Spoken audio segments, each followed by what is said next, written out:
वा, स्वर्गातल्या अप्सरेसारखी दिसतेस. माझीच दृष्ट नको लागायला. नंदू, नंदू मी तयार आहे ग.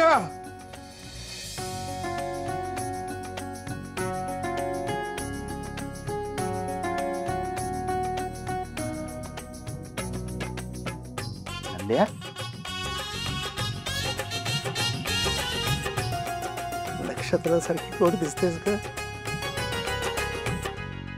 बाबा प्लीज आता डोळ्यातनं पाणी वगैरे काढू नका.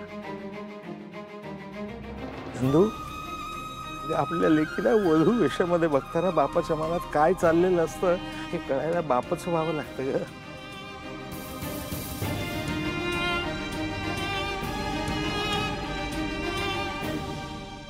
आहात ना माझ्या बरोबर.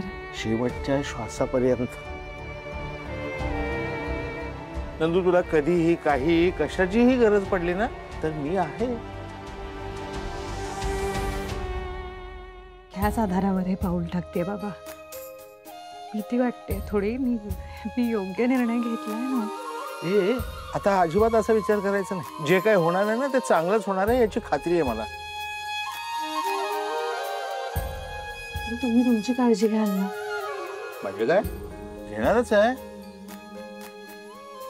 माझ्या नंदूचा सुखी संसार मला बरीच वर्ष बघायचा आहे.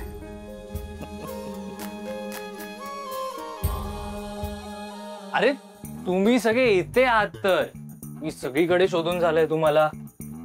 अरे बाप रे ताई, अगं तू कसली सॉलिड दिसतेस. हो ना. तू पण बरा दिसतोस.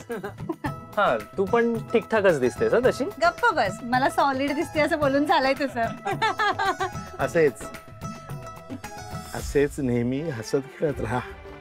नाती बदलली ना तरी एकमेकांवरचं प्रेम कमी होऊ देऊ नका. नाती सांभाळा, सगळ्यांचा आदर करा.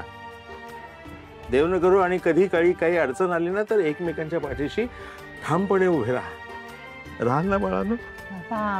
बाबा तुम्ही कशाला काळजी करताय. आणि मी ना ताईची आयुष्यभर काळजी घे. मला आनंदच होतोय. मला सुद्धा खूप होतोय. एक्झॅक्टली. आणि मला सांगा ती लांब कुठे चालली.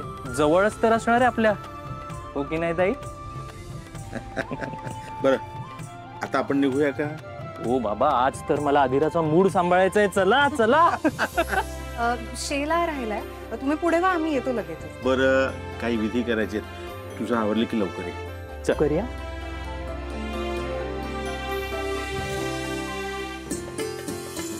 नमस्कार गुरुजी. आता कुठल्या विधीपासून सुरुवात करायची. ही मंडप वास्तूची पूजा आहे. यामध्ये जी जोडपी विवाह करायला येतात त्यांना या वास्तुदेव शुभ आशीर्वाद प्राप्त व्हावे. नंतर एक पोरगी आली एकदम धीट. आणि ती व्यक्ती म्हणजे अहिल्या वेसकर.